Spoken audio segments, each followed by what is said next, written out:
Obrigado, Paulo. Os dados que eu trouxe aqui foram bastante esclarecedores para nós aqui. Eu só queria, antes de passar a bola para o Daniel, é que eu esqueci um dos sindicatos que nos apoiaram, o Sintrajuste.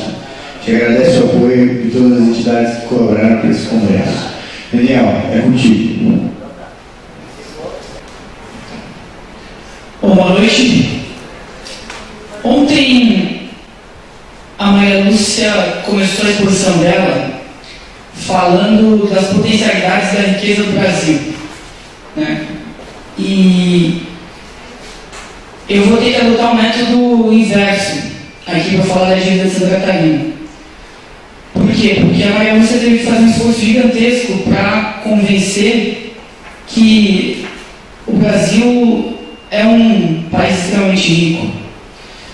E eu queria começar com uma advertência inicial aqui, no oposto do que a Maria Lúcia fez com o Brasil, de colocar que Santa Catarina está dentro do Brasil, apesar de parecer muitas vezes que não. Esse aqui é um elemento fundamental, porque muita gente olha para o estado de Santa Catarina como esse estado diferenciado, muita gente boa faz isso também. Não é só o discurso da ordem que olha Santa Catarina de um jeito diferente. E para ilustrar alguns dados do movimento nacional envolvendo Santa Catarina, desde a década de 80, e aqui me ocorrendo os dados do IBGE, Paulo, Santa Catarina vem registrando uma migração de cerca de 300 mil pessoas a cada 5 anos do interior em direção ao litoral do estado. E desde 2014, Santa Catarina vem registrando também um aumento de cerca de 10% anualmente no número de homicídios aqui. Essa litoralização do estado faz parte de um movimento nacional que está conectado com a concentração fundiária. O estado de Santa Catarina sempre foi tomado como um estado onde a distribuição de terras é minimamente mais favorável, com pequenas e médias propriedades, comparado ao restante do país. Mas isso vem se alterando aceleradamente desde a década de 80, e essa população que vem para o litoral não encontra especificamente grandes oportunidades. E desde 2014, que é o que a gente tem os dados mais consolidados sobre essa taxa de homicídios, ela vem revelando que a crise brasileira bate também em Santa Catarina. A despeito do discurso oficial, o discurso da ordem, dizer que Santa Catarina foi o último estado a entrar na crise, estaria sendo o primeiro estado a sair da crise. E a gente vai ver por que isso não é verdade aqui. Nesse estado de Santa Catarina, a gente vai pegar um ponto aqui do estado da arte, de como estamos, com o perfil da dívida catarinense. Hoje a dívida de Santa Catarina está em torno de 19 bilhões de reais. Desse total de 19 bilhões de reais, eles equivalem a aproximadamente 80% da receita anual do estado de Santa Catarina, que está estimada em 26 bilhões de reais. Todos os anos, então, o governo do estado tem, para esse ano de 2018, na verdade, Santa Catarina tinha 26 bilhões de reais de receita e larga de uma dívida de 19 bi. Esses 80% aos quais equivalem a dívida, eles diferem um pouco do dado que a Maria Lúcia trouxe ontem, mas a gente vai entender isso destrinchando o perfil da dívida catarinense. Esse perfil se divide da seguinte forma: 83% da dívida de Santa Catarina é com o governo federal. Desses 83%, cerca de 48% são dívida direta com a União, o que dá especificamente aqueles 9 bilhões que a Maria Lúcia falou ontem, 9 bilhões de dívida de Santa Catarina, renegociadas em 2016, e a gente vai ver os termos dessa renegociação. Portanto, a dívida está em 19, desses 19, 9 são com a União. No restante, a gente tem 17% com o BNDES e mais 16% com o Banco do Brasil, o que configura esses 83% da dívida catarinense associados à União. Uma parte crescente e significativa dela vem cada vez mais se consolidando como dívida externa também, que a gente vai dar uma olhada sobre esse perfil do nosso endividamento aqui no Estado. Como histórico, a dívida de Santa Catarina, ela surge, ou o Estado tem o seu primeiro contrato de endividamento no ano de 1922, a propósito da construção da Ponte Extremo-Luz, o que nos dá a dimensão de que faz bastante tempo que a Ponte Extremo-Luz vem tirando dinheiro dos cofres de Santa Catarina. E quase um século atrás esse empréstimo acontece e ele é feito numa proporção de 2 vezes o tamanho da receita do Estado naquele ano de 1922 e essa dívida só é paga depois em 1978, que é quando o governo do Estado consegue quitar a dívida da construção da Ponte Extremo-Luz. A partir dos anos 70 e até mais ou menos meados dos anos 90, o Estado de Santa Catarina foi contratando uma série de dívidas com o governo federal, sobretudo para a capitalização do BESC, e o Banco do Estado fazia a distribuição dos investimentos, entre eles o BADESC, que era um banco de investimentos aqui em Santa Catarina e hoje é mais uma agência de fomento, regrediu inclusive no seu enquadramento jurídico, não é mais um banco que financia grandes projetos aqui no Estado, como foi durante algum tempo. Entre os anos 70 e 90 foi isso que foi acontecendo. E disso a gente tira um perfil mais ou menos do que é a dívida. O Paulo falou bastante aqui sobre o Plano Real, que também foi tema das exposições ontem do Nildo e da Maria Lúcia, e a gente vai ver agora as implicações do Plano Real para Santa Catarina especificamente. Com relação à dívida de Santa Catarina, ela, em 1998, foi renegociada com a União. E essa dívida era da ordem de 5,8 bilhões de reais. Esse foi o termo da renegociação da dívida, enquanto ela batia, lá em 1998.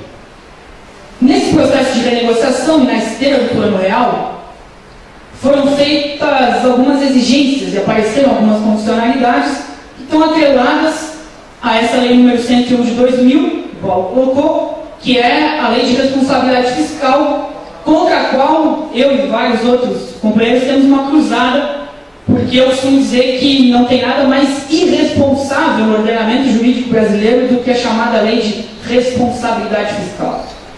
E ela é ultra irresponsável porque ela só tem responsabilidade com a remuneração do rentismo. Ela só é responsável porque ela alimenta o sistema da dívida pública. Ela é absolutamente irresponsável com o restante da população porque ela força a economia total, completa, com o gasto primário, que foi aquele que a Maria Lúcia colocou aqui ontem. Gasto primário, todo gasto com o povo. Então, austeridade completa para o povo, para sobrar dinheiro, para remunerar a dívida pública. Nessa esteira da lei de responsabilidade fiscal, o impacto dela para os estados em geral passa por 2 condições específicas. A primeira delas envolve que os estados teriam o chamado limite de gastos com o funcionalismo público, nas suas despesas em geral com servidores públicos. O gasto da folha de pagamento de servidores não poderia superar os 60% da receita corrente líquida do Estado. E a outra condicionalidade é que os Estados adotassem limites para a sua política de investimentos. Então, a partir do Plano Real e a partir dessa renegociação de 98, e sobretudo desde os anos 2000, com a Lei de Responsabilidade Fiscal, essas 2 condições estão muito presentes nos estados brasileiros em geral, e a gente vai ver os impactos disso para Santa Catarina no tempo mais recente, que é o que importa na esteira da crise. Nesse tempo mais recente, a gente vai olhar 2 dados específicos aqui. Um deles envolve as despesas com o pessoal de Santa Catarina, como percentual da receita corrente líquida, naquela flutuação que não pode ultrapassar, segundo a Lei 101 de 2000, a Lei de Responsabilidade Fiscal, não pode ultrapassar 60% da receita. Nesses dados a gente vê uma flutuação dessa despesa com o pessoal em Santa Catarina, mas vê que desde 2015 o cenário aponta para uma redução das despesas com o pessoal, o que mostra deliberadamente uma política do governo de economizar nos serviços públicos oferecidos à população em Santa Catarina. O segundo dado que eu quero dividir com vocês envolve o percentual de investimentos de Santa Catarina com relação a essa receita corrente líquida. Percebam o seguinte, de 2010 até 2017, esse investimento passa por um declínio em 2011, 12 e 13, salta em 2014, ano eleitoral, e ainda com algum grau de folga no orçamento do Estado, e logo em seguida ele entra em declínio até bater em 2017 em pouco mais de 1% da receita em investimentos. Isso significa que, do ponto de vista do crescimento econômico do Estado de Santa Catarina, a previsão para os próximos meses é de uma estagnação econômica na medida em que o investimento a partir do Estado se reduz drasticamente. A gente vê e cai em 2016 no patamar próximo dos 8% da receita e cai para menos de 2% agora em 2017. Dentro desse escopo, a gente vai percebendo que aquilo que foi previsto com a Lei de Responsabilidade Fiscal a partir dos anos 2000 veio sendo seguido à risca ao longo dos anos 2000, mas sobretudo se acentua no cenário de crise desde 2012, 2013 e sobretudo de 2014 em diante.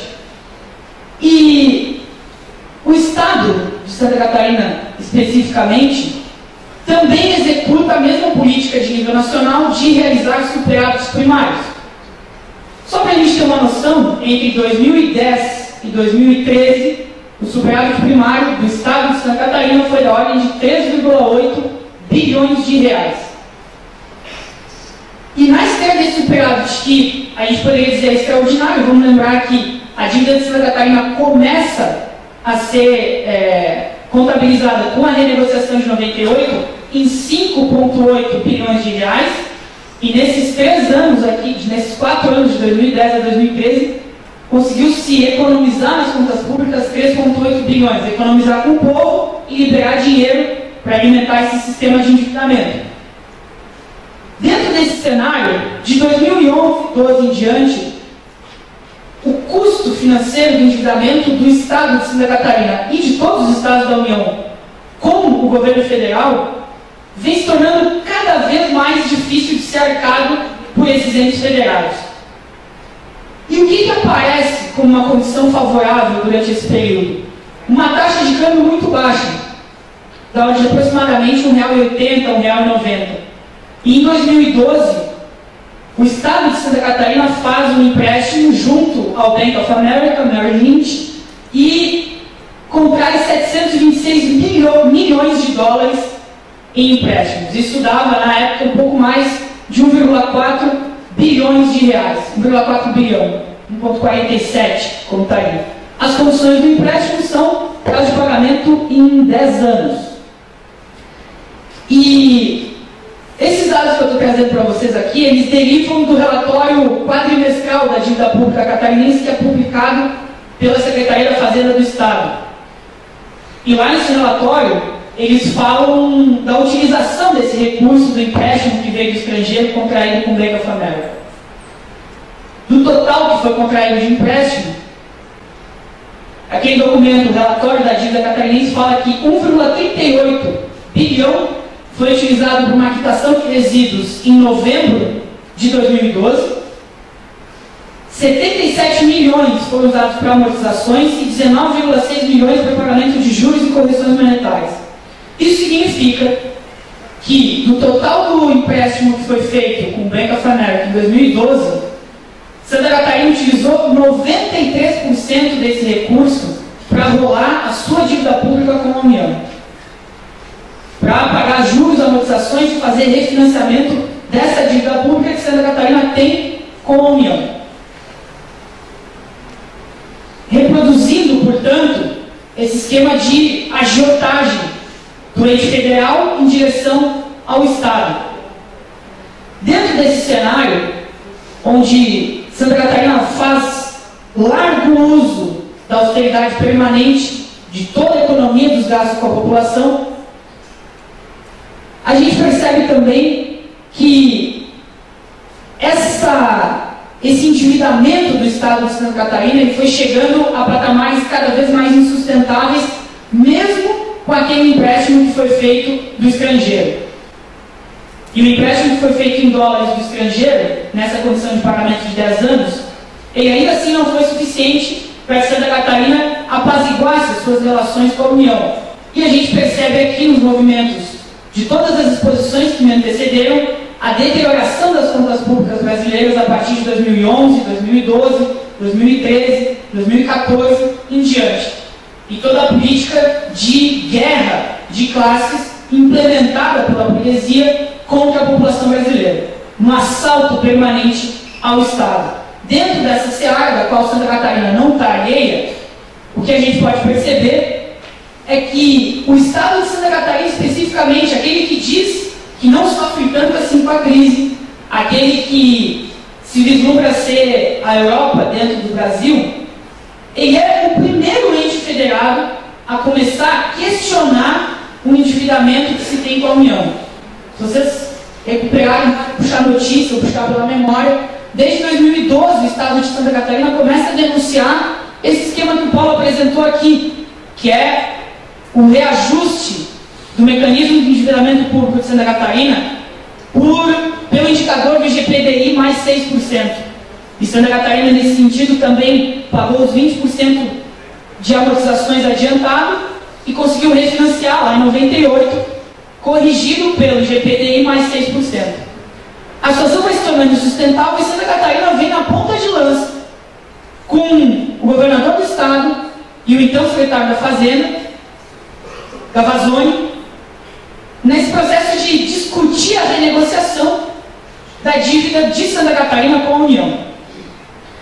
Isso é levado, inclusive, ao Supremo Tribunal Federal, que toma decisões, e a gente pode lembrar aqui que uma das decisões tinha sido favorável ao Estado de Santa Catarina para suspender o pagamento da dívida, ainda em 2016.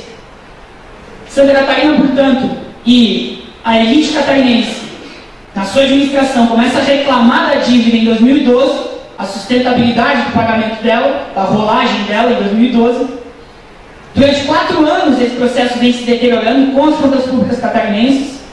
E em 2016 sai uma decisão do Supremo Tribunal Federal favorável a Santa Catarina, proibindo a cobrança da dívida da União com os estados, dos estados com a União, que cobrasse juros sobre juros, respeitando, nesse caso, o preceito constitucional, né, Paulo? E isso gera uma pressão gigantesca em vários outros estados, porque a crise bateu forte em todos eles. Vamos pensar o seguinte: se a dupla Dilma e Joaquim Levy cortou 40% do investimento do orçamento público em 2015, e isso paralisou a economia, isso paralisou também a arrecadação de tributos, sobretudo nos estados.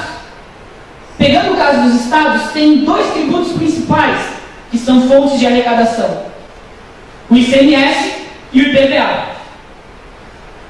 Se a atividade econômica cai drasticamente, como caiu no PIB de quase 8% acumulado em 2015 e 2016 de queda, a deterioração da arrecadação é acelerada em função disso. A redução do nível de atividade econômica atinge frontalmente o imposto sobre circulação de mercadorias e serviços, como o ICMS. E a deterioração do nível de consumo a reboque da crise reduz também fortemente a arrecadação sobre impostos de veículos automotores, IPVA. Então isso derruba a arrecadação, Santa Catarina vai para a linha de frente, entra na reclamação e consegue, numa reunião realizada em 2016, em 1º de junho de 2016, 19 secretários da Fazenda de estados do Brasil, junto com representantes da Secretaria do Tesouro Nacional e representantes do Ministério da Fazenda do Brasil, fazem esse pacto de renegociação das dívidas, o pacto de ajuste fiscal aqui em direção aos estados. Essa repactuação que é antecipada, e vale a pena aqui mencionar isso. Aquela renegociação da dívida de 1998 tinha previsão de ser rediscutida em 30 anos. Não durou 20. No 20º ano, em 2016 ainda, antes de fechar 20 anos, 18 anos, em 2016, isso já vem sendo discutido novamente, porque vem a rebote da crise, é uma resposta ao processo da crise, a acentuação da crise. Dentro disso, em Santa Catarina se consegue o pacto pela renegociação. Santa Catarina queria renegociar nos seguintes termos, junto com vários outros estados: IPCA, que é o indicador mais baixo, mais 2%. parcialmente e fica renegociada a dívida com IPCA mais 4%. Esses são os termos da renegociação, dessa repactuação da dívida de Santa Catarina. Agora, vocês lembram que a gente tinha conversado aqui que Santa Catarina tinha acumulado um superávit fiscal, sobretudo de 2010 a 2013, bastante vultuoso, de 3,8 bi, e a gente pode ver aqui alguns dados dessa renegociação da dívida de Santa Catarina. E perceber aqui que na renegociação lá de junho de 2016 foi suspenso o pagamento da dívida. Essa suspensão durou 6 meses, até dezembro de 2016, e depois ela volta a ser cobrada em parcelas progressivas. Então o desconto era de 94%, diminuiu para 89%, 84%, 78% e assim por diante. Percebam que peculiar a gente fazer o terceiro Congresso da Auditoria Cidadã da Dívida em agosto de 2018. Porque, precisamente em julho de 2018, acabou o desconto da renegociação. Acabou todo o espaço que tinha para o governo dar uma respirada e passar a bomba para a administração seguinte. Porque é disso que se trata.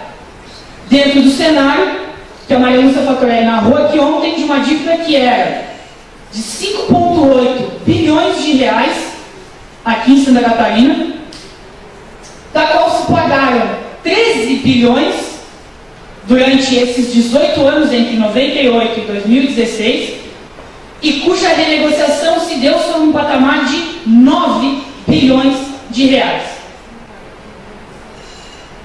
A Maria Lúcia, inclusive, me alertou e pediu para eu fazer esse reparo aqui junto a vocês, que ontem ela utilizou um ponto de partida da dívida de Santa Catarina em um pouco mais de 3,8, 3,9 bilhões. E eu estou falando aqui de 5,8.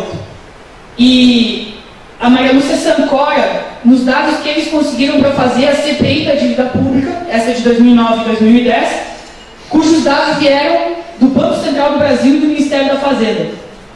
E esses dados, eles descontam da dívida de Santa Catarina uma parcela que estava em conta gráfica, Paulo, naquela que você tinha recuperado aqui. A conta gráfica que é mais ou menos esse extrato de um endividamento onde tem os lançamentos de créditos e débitos.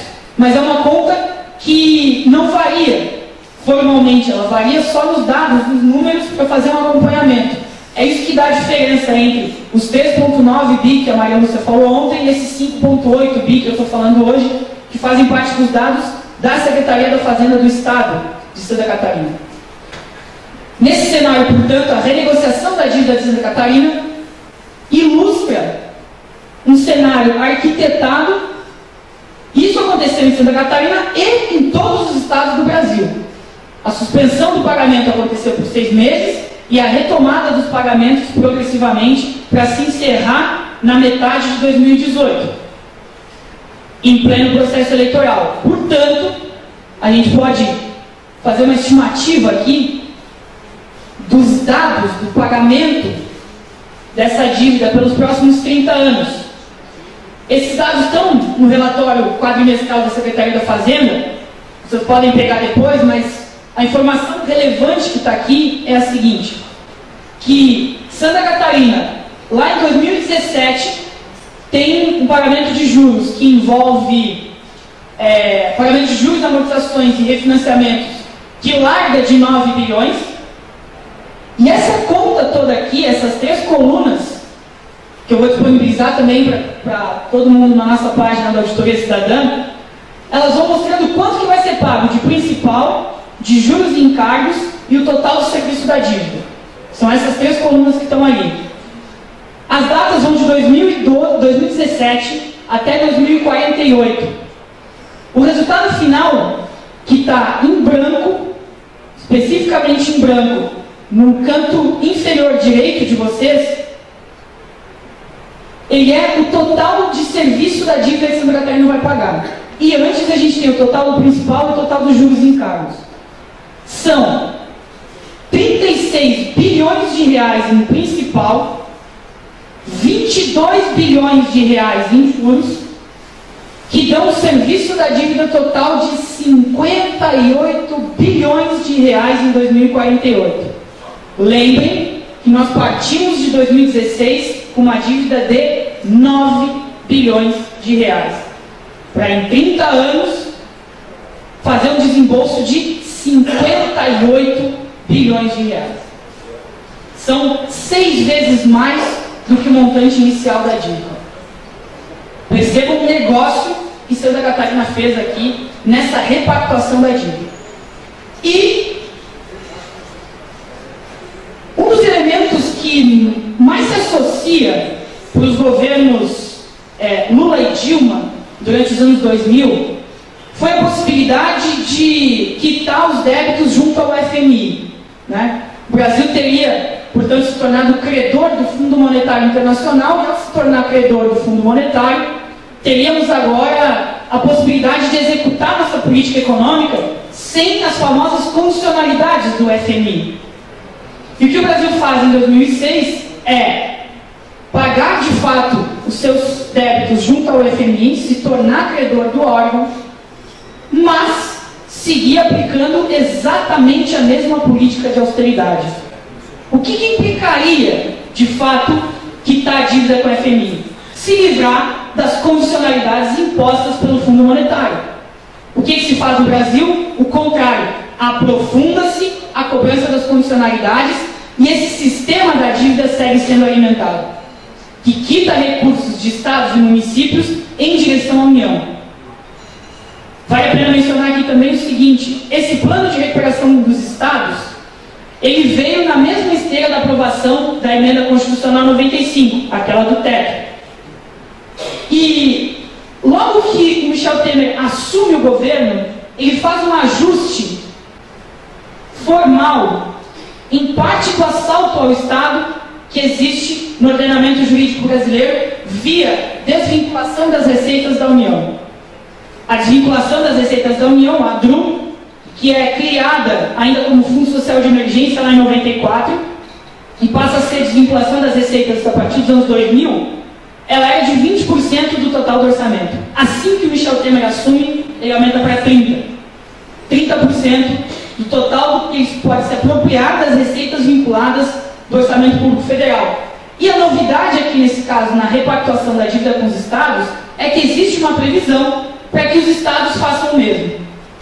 Portanto, os estados agora têm a propriedade de destacar 30% das suas receitas e destinar diretamente para a remuneração de títulos da dívida pública e para fazer frente ao rentismo da União, ao processo de agiotagem que a União reproduz contra os estados brasileiros.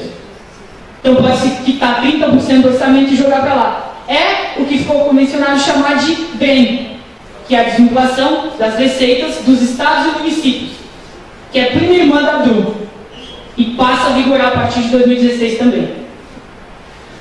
Dentro desse cenário, a previsão de pagamento de 58 bi aqui, ela nos traz para as perspectivas que envolvem o estado de Santa Catarina, sobretudo agora ao longo de 2018, porque lembre-se, o ano ainda não acabou, e a partir de 2019 também. O que se avizinha para o estado de Santa Catarina?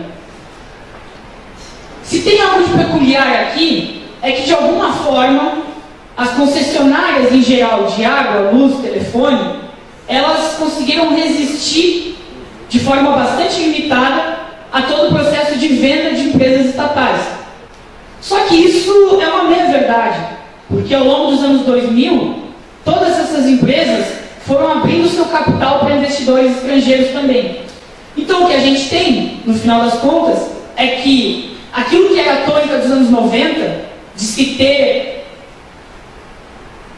um bando de coiotes sentados atrás de uma mesa e um bando de lacaios na parte da frente segurando um martelo, batendo na mesa e comemorando uma privatização, aquilo que marcou muita gente nos anos 90, é substituído por documentos de processos que abrem o capital das empresas estatais e silenciosamente elas vão sendo tomadas pelas empresas privadas. Isso tem vida longa, desde 1994, e é turbinado, potencializado desde os anos 2000.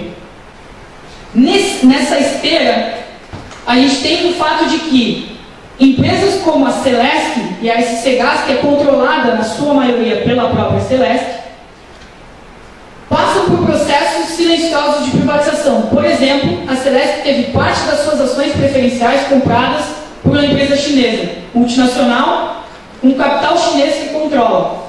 Isso preparando já a possibilidade de, por meio de algumas alterações constitucionais, tomar efetivamente a distribuição de energia no estado de Santa Catarina. Isso hoje ainda é vetado.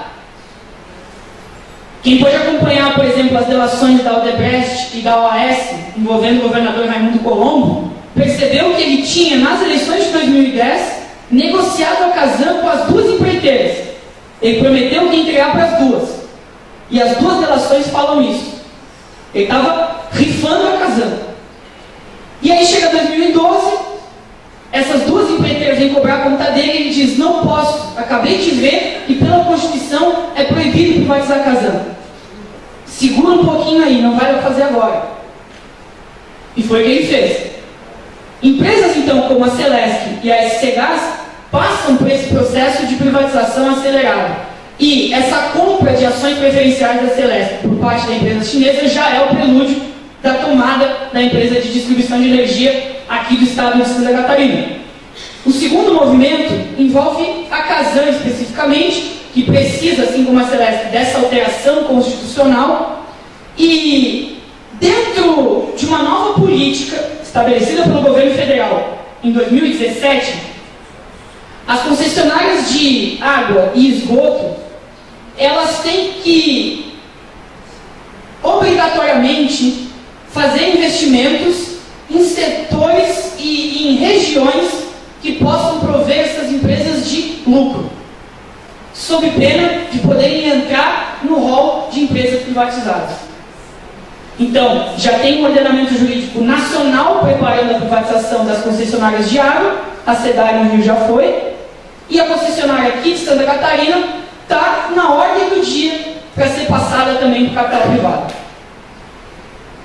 O terceiro exemplo aqui envolve empresas como a Cidasc e a EPAG, que são responsáveis pela pesquisa agropecuária aqui no estado de Santa Catarina e vem passando desde 2015 por processos de planos, aliás, de demissão incentivada.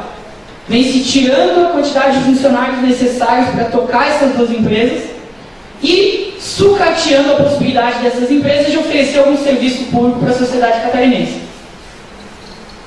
Desnecessário dizer que logo depois desse sucateamento, o processo de privatização pode acontecer com muito mais velocidade, né? Os cortes que a gente vê acontecendo também em saúde e educação, queria chamar a atenção só para dois deles principais. O caos, especificamente, na saúde de Santa Catarina, envolvendo a entrega das unidades de saúde para as organizações sociais, processo velado de privatizações, entregando para as OS. Da qual o Rio de Janeiro também tem larga experiência, um mau exemplo para nos passar sobre isso, né, Paulo? E também envolvendo o tema da educação. Em Santa Catarina, só a segunda administração do Colombo, a qual ele nem encerrou formalmente, porque saiu antes agora para concorrer ao Senado, só aquela administração de 2015 em diante foi responsável pelo fechamento de 69 escolas no estado de Santa Catarina. 69 escolas fechadas. Uma delas, que foi muito emblemática, foi na terra natal dele, em Lages, e a escola foi fechada, e o espaço onde ela funcionava virou, sabe o quê? Um presídio. Que exemplo mais emblemático do que é essa guerra de classes e do quanto Santa Catarina vive também a guerra de classes, a despeito do discurso oficial tentar negar e de muita gente boa absorver o discurso oficial e tentar achar que Santa Catarina de fato é um pouquinho melhor e é diferente, e faz isso por quê? Para justificar o imobilismo. Porque Santa Catarina é um estado conservador demais. Como se São Paulo e Rio de Janeiro fossem um supra-assunto progressivo, pela leitura que se faz. Santa Catarina é muito difícil de fazer política, como se houvesse um lugar confortável para fazer política para os que estão perdendo. Então, dentro desse cenário, é fundamental perceber que Santa Catarina é elemento central na crise, estamos metidos nela, e no que Santa Catarina se ancora na comparação nacional.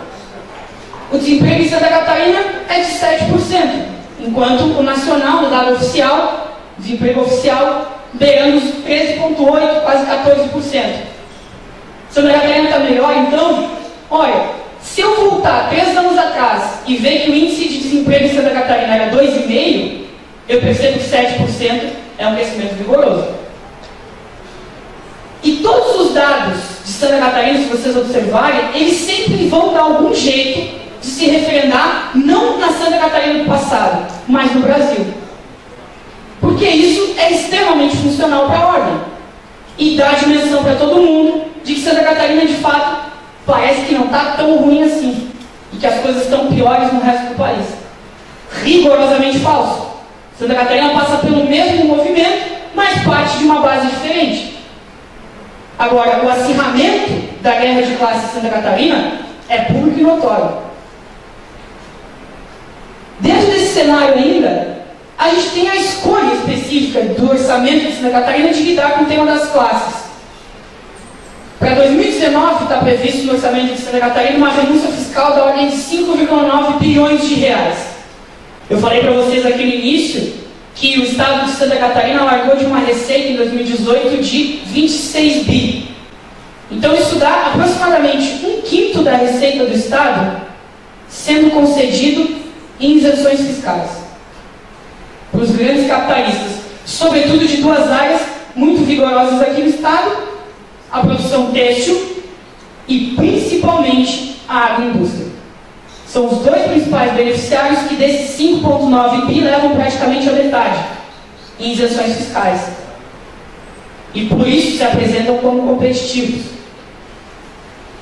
Então, para amarrar o fechamento aqui, João, é fundamental que a gente domine esses dados que envolvem a dívida de Santa Catarina, não tome Santa Catarina como esse estado que aparentemente é diferente do resto do Brasil e perceba a concretude da guerra de classes aqui em Santa Catarina. E mais, sobretudo para o público que a gente tem aqui, formado por, na sua grande maioria, servidores e estudantes, perceba que, por exemplo, o tema da educação em Santa Catarina envolveu um corte de mais de 200 milhões de reais nas bolsas do chamado artigo 170 e 171, que são destinados a pesquisas nas universidades do Estado, projetos de pesquisa no Estado. O que o Eduardo Pinho Moreira fez? Foi lá e sacou 200 milhões desse fundo e jogou aonde? Na remuneração da dívida. Com a União. E não vai ter um lugar confortável aqui especificamente. E se a gente vê que a depredação do serviço público vai atacar essas grandes empresas estatais, não dá, concluo com isso, não dá para ficar achando que ainda não está com a água batendo no pescoço, ainda não está se afogando. Ver as outras categorias, se compadecer com elas, mas não perceber que está exatamente no mesmo nível.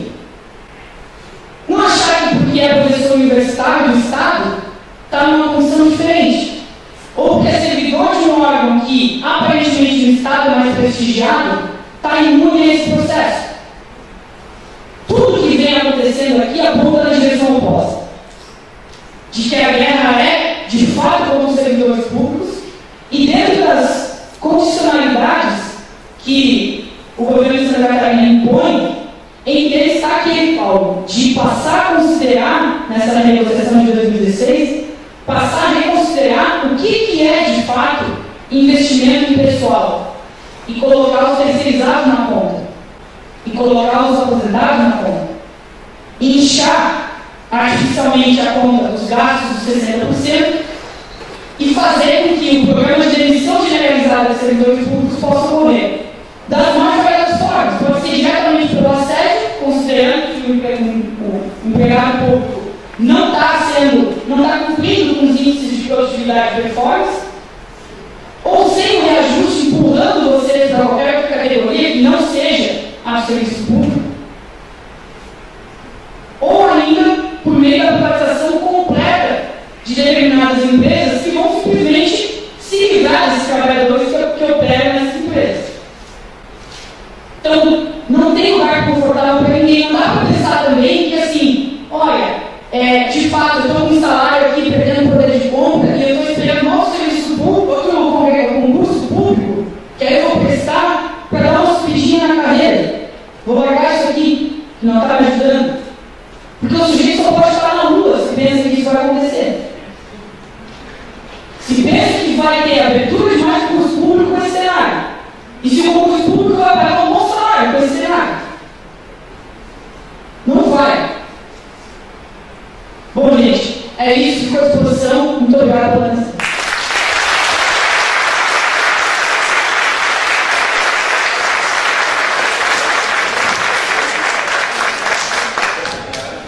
Muito obrigado, Daniel. Pessoal, nós temos um tempo bastante limitado para fazer o debate. Vamos abrir agora o debate. Peço, por favor, sejam breves nos questionamentos, tá? Vamos fazer mais ou menos em torno de 5 perguntas, como foi ontem, 5 ou 6 perguntas. Boa noite à mesa, né? Parabéns pelas falas, obrigado pela contribuição de vocês, boa noite a todos presentes. Rapidamente, uma comparação com o que falou sobre Santa Catarina. Eu costumo dizer que Santa Catarina é como se diz assim, a gente lidera a Série D do Campeonato Brasileiro. A gente está jogando a Série D também, né? Então a gente às vezes se engana por aí. Nada contra os times da Série D, mas enfim. A minha pergunta é bem direta. Assim, vocês colocaram existe todo um emaranhado jurídico, né? Uma rede jurídica que sustenta o sistema da dívida. Temos um judiciário, né, que tem o seu viés de classe também, né? Então qualquer tentativa de romper isso, tem um judiciário que vai lá dizer não, tem que cumprir, tem que pagar, enfim. E a minha dúvida é a seguinte: só auditar a dívida sem desatar esse emaranhado que sustenta esse sistema é suficiente? Não é preciso dar um passo além, uma pauta que aponte para essa mudança, né, em relação a esse emaranhado jurídico? Obrigado. Muito boa noite a todas e todos. Cumprimentar a mesa. Assim, eu sou servidor público da Casana, então assim, lá nós estamos vendo que a Casana, aparentemente, como falou aqui o companheiro, ela estaria fora desse processo de privatização, né? Porque ela ainda é 100% estatal, né? 51% das ações são do Estado, o restante das ações são de órgãos do Estado, né? Só que a gente vê que ela realmente está caminhando para privatização por causa da situação do Estado, né? Que vai ficar replicando a situação lá da SEDAI no Rio, né? Então, e essa questão eu queria contribuir, inclusive, no debate brevemente, antes de colocar minha pergunta, né? É porque, assim, esse processo da reciclagem da dívida, transformando a dívida do Estado em dívida externa, a Casana, ela está passando por esse processo, né? Porque a Casana, agora todo mundo fala que está tendo um grande plano de investimentos, dizem até que é um dos maiores planos de investimentos do Brasil, né? Isso está sendo financiado com base na dívida, né? O governo do Estado colocou um centavo lá, né? Tudo isso é endividamento, grande parte desse endividamento, ele vem de empréstimos do exterior, sabe?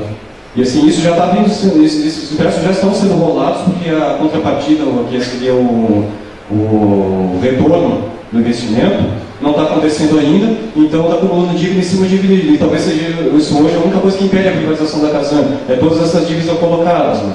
Ou talvez não, eu queria ver a opinião de vocês também sobre isso. Se esse endividamento excessivo da companhia pode realmente estar ou não afastando ela da privatização a curto prazo. Mas a pergunta que eu queria fazer, a mais importante, é que é o seguinte, né? Essa questão que o companheiro ali do Rio de Janeiro colocou, né? Como é que chama por esse? De transferir, mudar a rubrica, né? De transferir a questão dos gastos com terceirizados e com a previdência, colocar para dentro da conta e assim alcançar o teto. E isso daí, eu não entendi, isso daí é um projeto federal ou isso aí foi pactuado com a negociação dos estados? O que é isso daí? Isso já está valendo? Meu nome é Eduardo.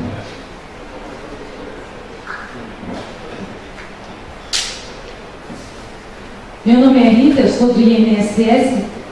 Uma questão assim, primeiro, o pacto foi feito lá em 98, era para 30 anos, não chegou a 20, estamos em 18. Se repactua, e assim, mas a minha pergunta na perspectiva de vocês, agradeço a colocação, tanto de hoje quanto de ontem, muito enriquecedora. Até quando vocês percebem que a população consegue aguentar esse estrangulamento?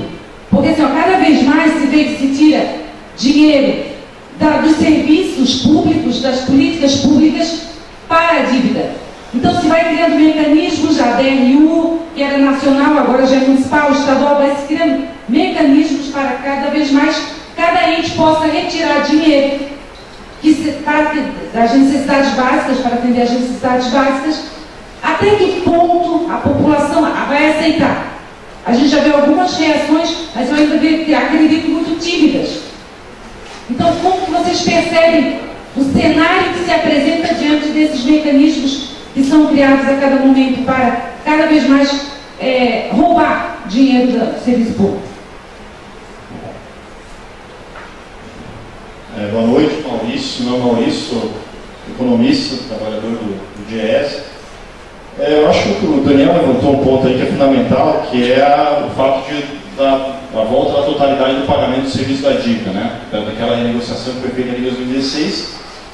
E como o impacto direto vai ser que o governo, qualquer que for o governo que vai assumir essas eleições, né, vai ter que necessariamente, dentro do ponto de vista da acumulação de capital, tocar um processo de botar para lascar com os servidores públicos do Estado. Não tem como não fazer assim, não fazer dessa maneira, né? Vai ser a linha que vai vir nacionalmente também.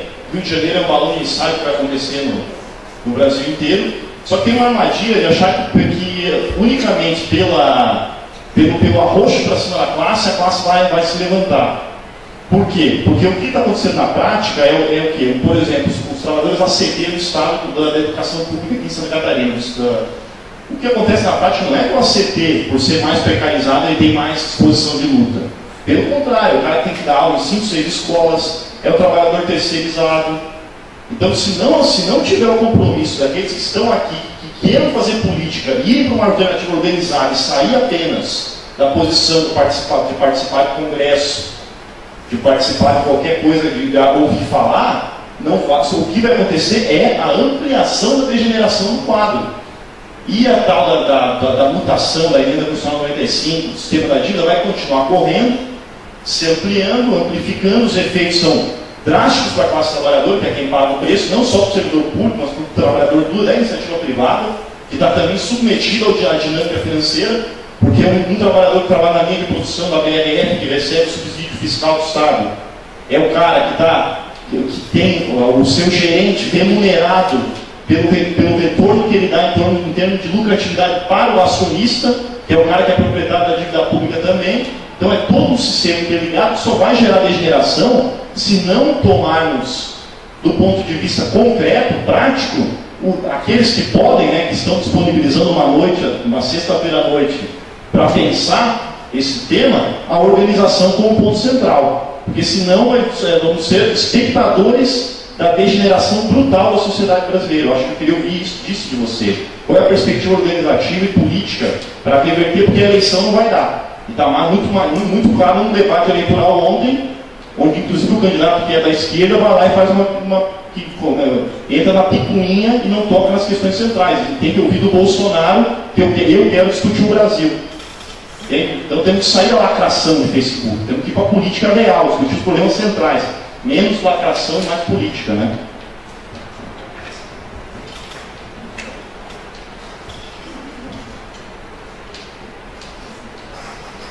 Boa noite, eu sou o Severino, sou dirigente municipal do PCdoB, sou servidor do Judiciário Federal e também participo do coletivo catarinense.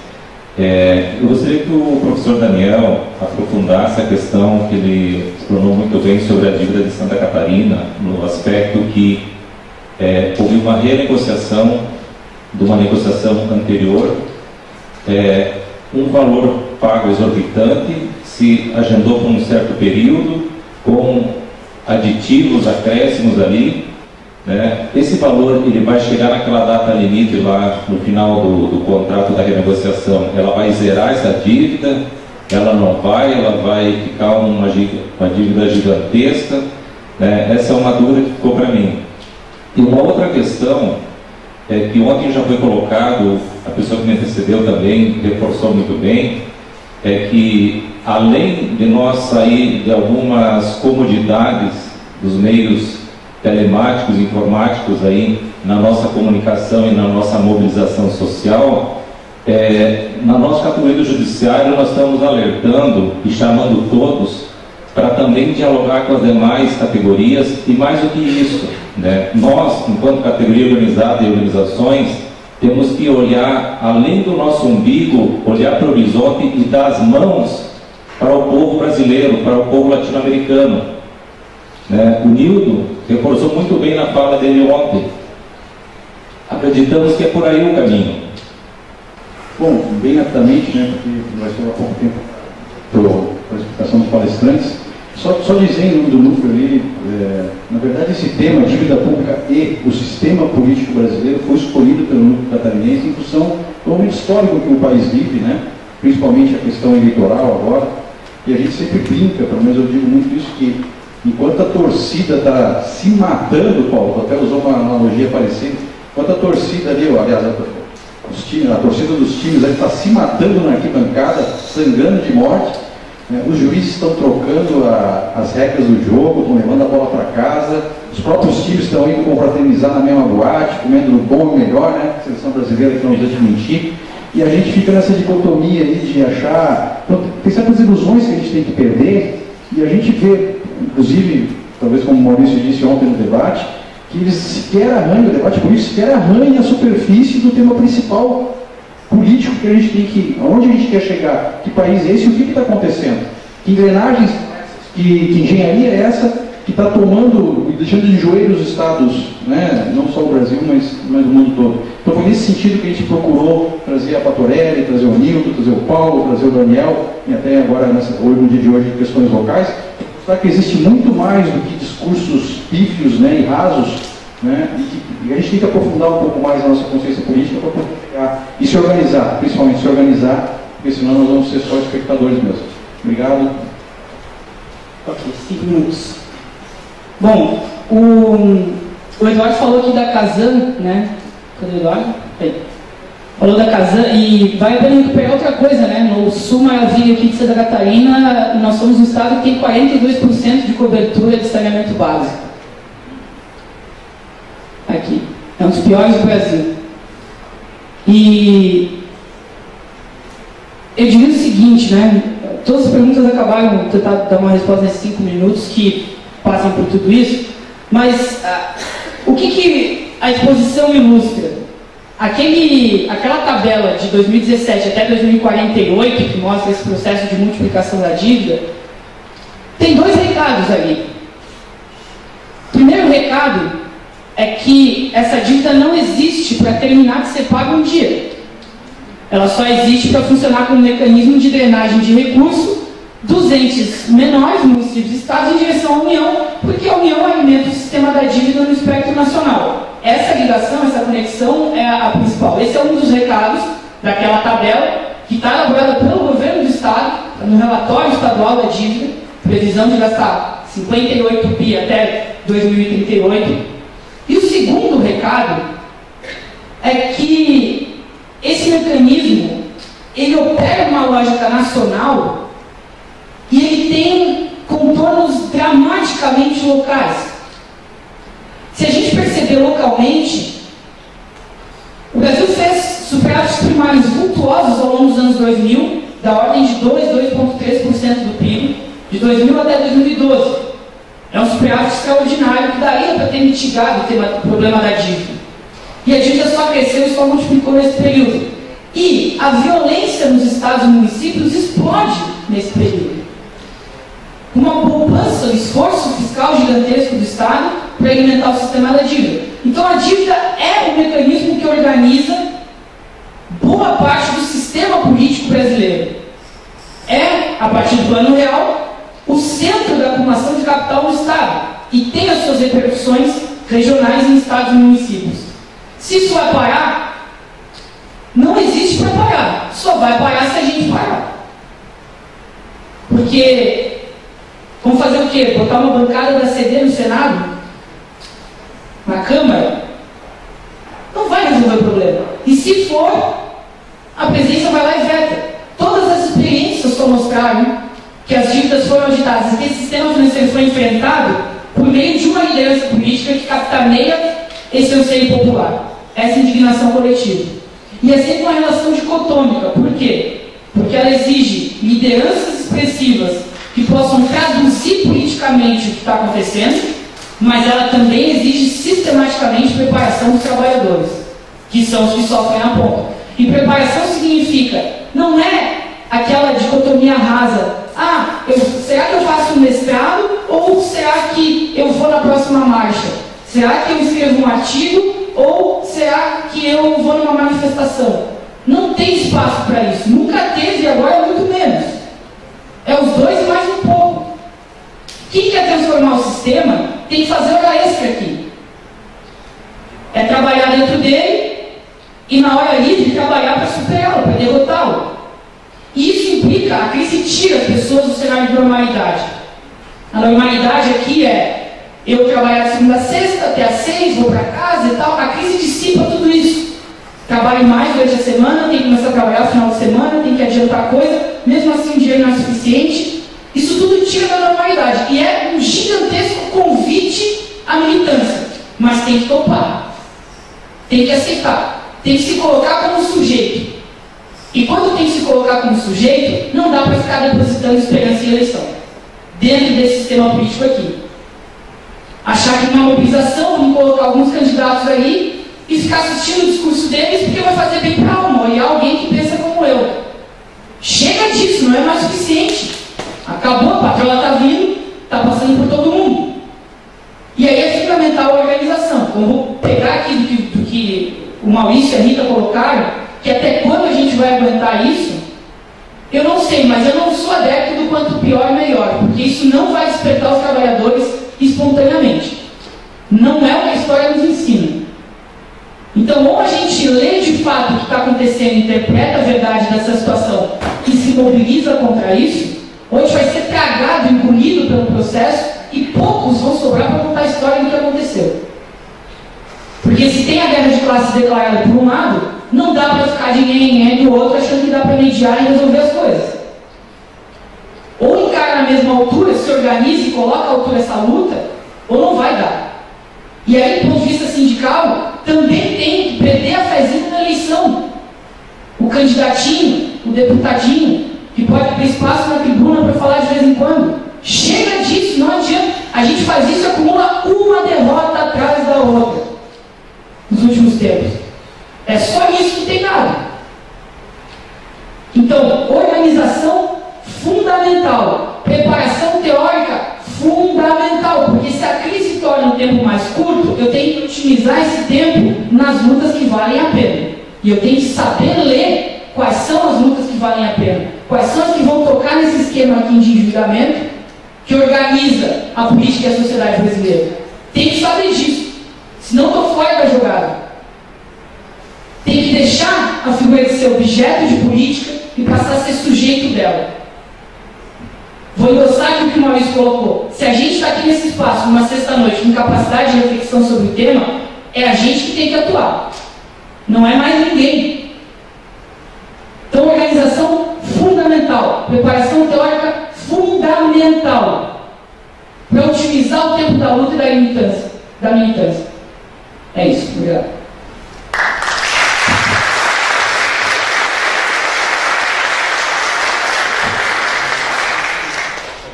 Tá bom.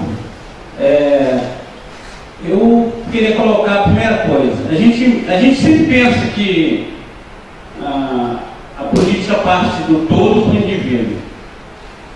A política parte do indivíduo primeiro, porque se eu estou aqui, nós estamos aqui, é porque nós queremos mudar alguma coisa. Eu consegui ver essa questão da auditoria da dívida a partir do seminário que houve internacional em Brasília em 2011. O Mariano Zapatorelli colocou aquela exposição que era uma deputada da Grécia, onde mostrou todo o processo de desmonte do Estado grego. E a partir dali eu comecei a visualizar e ver que se eu não lutar, eu não vou ter o que deixar para os meus filhos e netos e para uma sociedade que virá pela frente. O nosso papel aqui, enquanto cidadão, A gente está delegando a luta para o outro. Eu só vou na luta se o outro for. Tem pouca gente, eu não quero saber se tem pouca gente. Eu quero saber se tem eu e mais um para disputar, já está bom para mim. Então, eu acho que é essa a questão que nós temos que colocar em evidência, para que a gente possa tentar avançar nas questões da nossa organização. Eu também concordo com o Daniel, também não acredito na política, na política que nós estamos atravessando hoje, porque a grande política é financiada pelo grande capital. O projeto que está instalado hoje no Brasil, no caso do Rio de Janeiro, por exemplo, ele falou aqui da dívida de Santa Catarina. A dívida do Rio de Janeiro hoje, ela está em 66 bilhões, a dívida com a União. Se juntar todos os empréstimos, nós estamos falando aqui de quase 99 bilhões. E agora, tem uma palavra mágica, que todo esse pacto que está sendo feito de recuperação fiscal, que as pessoas não prestam atenção numa palavra, chama-se consolidar. As leis complementares, elas falaram assim, consolidar o saldo da Lei 9496, que é a lei que renegociou a dívida de Santa Catarina e do Rio de Janeiro lá atrás. Sabe o que é consolidar em termos econômicos? É perpetuar. Significa que a dívida do Rio de Janeiro de 62 bilhões, que já foi assinada pelo Pezão, independente de que se ela está fraudada ou não, ela agora passou a ser legal 62 bilhões. E a outra questão que eu acho que a gente deixa de discutir é, todo mundo fala em crescimento da dívida, né? Da dívida bruta, da dívida líquida. Se eu chegar para vocês e falar assim, cada um de vocês me deve R$1.000, você vai falar, pô, você está maluco, eu nem te conheço, como é que eu te devo R$1.000? O que está acontecendo no Brasil é exatamente esse, é isso que está acontecendo. A gente não questiona como é que essa dívida está sendo criada, está sendo gestada, ela não existe, ela é uma ficção. É como o Daniel falou, eles não estão preocupados com o total. O mais importante é os juros a ser pagos e as condicionantes que eu vou colocar para o Estado brasileiro e para a população. A questão que você perguntou sobre a questão da demissão dos servidores, isso é um processo que está sendo colocado. As leis complementares que foram sendo feitas, e além com as leis anteriores, elas estão feito um processo para que você possa desmontar o Estado brasileiro. A lei complementar 156, ela alterou a lei complementar 148, que está em vigor, que foi aprovada no Congresso Nacional. É uma lei que eu falei que tem a ver com todos os setores. Ela foi uma lei que alterou a lei de responsabilidade fiscal. E nessa lei 148, que foi alterada pela 156, está escrito, ó, despesa com serviço público foi alterado para despesa com pessoal. Isso aqui é uma redação que ninguém presta atenção e que vai levar os trabalhadores no serviço público a serem demitidos com outras leis que eles estão fazendo lá e aprovando no Congresso Nacional. E uma última coisa que eu queria falar, a gente fala das privatizações. Vocês sabiam, a Petrobras, por exemplo, ela é uma empresa mista, né? Metade, a parte dela privada, e a parte pública. Quando você tem a divisão dos dividendos, você primeiro paga o setor privado e depois você paga o setor público. Só que tem uma lei que diz que todo o lucro da estatal vai para a dívida pública. Você sabia disso? Então, na realidade, a privatização não precisa existir, todo o dinheiro que entra no Estado, ele vai para a dívida pública. Então a gente tem que entender que o processo que está sendo colocado no Brasil é para entregar, nós estamos falando de um país rico, toda essa riqueza. Aquela lei Candir, vocês estão falando da ciência e tecnologia, por que não avança? Por que tem corte de todas as bolsas e tudo? Porque exatamente, nós temos que colocar o Brasil como produtor de commodities e mais nada. Nós não vamos ter tecnologia nunca mais. A gente já não tinha antes, agora então pior ainda. E para finalizar, eu fiz uns cálculos, eu estou fazendo um gráfico, vou fazer um gráfico bem grande. E eu peguei o PIB do Brasil de 1995 até 2017, acumulado dá mais ou menos 68 trilhões. Desses 68 trilhões nesse período, 13 trilhões foram do serviço da dívida pago. 13 trilhões, 20% de tudo foi produzido no país de 95 a 2017 foi para pagamento de dívida. Então, companheiros, o que nós temos que fazer é lutar coletivamente e não delegar a luta para ninguém. Eu tenho que ir, porque eu trabalho no IBGE, eu vejo a dificuldade que é para fazer uma greve.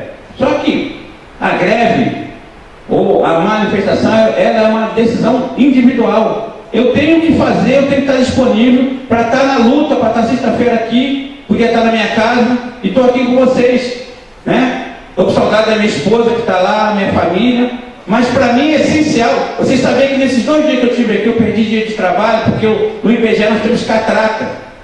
Eu sou um preso albergado, quando eu saio de lá eu tenho tornozeleira eletrônica. Mas para mim é mais importante estar aqui com vocês do que meus 2 dias de trabalho, que depois eu vou dar um jeito de ver como é que eu resolvo isso. Tá? Então eu queria agradecer ao Núcleo de Santa Catarina pelo convite. Foi um prazer estar aqui com vocês nesses 2 dias. Espero que as pessoas acordem. Não existe salvador da pátria. Não existe salvador da pátria. Cada um de nós vai ter que botar a bunda na vitrine para poder lutar contra esse sistema. Não delegue essa luta para ninguém. É você que tem que lutar.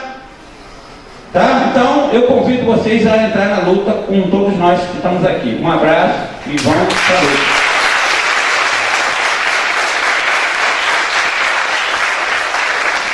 Pessoal, eu queria agradecer imensamente ao Paulinho Lindsay, ou vulgo Paulinho Fattorelli, como ele é conhecido por mim. Agradecer ao Daniel, nosso camarada aqui. Agradecer a todos que estão aqui. Agradecer principalmente o pessoal do Núcleo que fez hoje o 3º Congresso Catarinense espetacular, né? Eu infelizmente não pude participar da organização como em outros.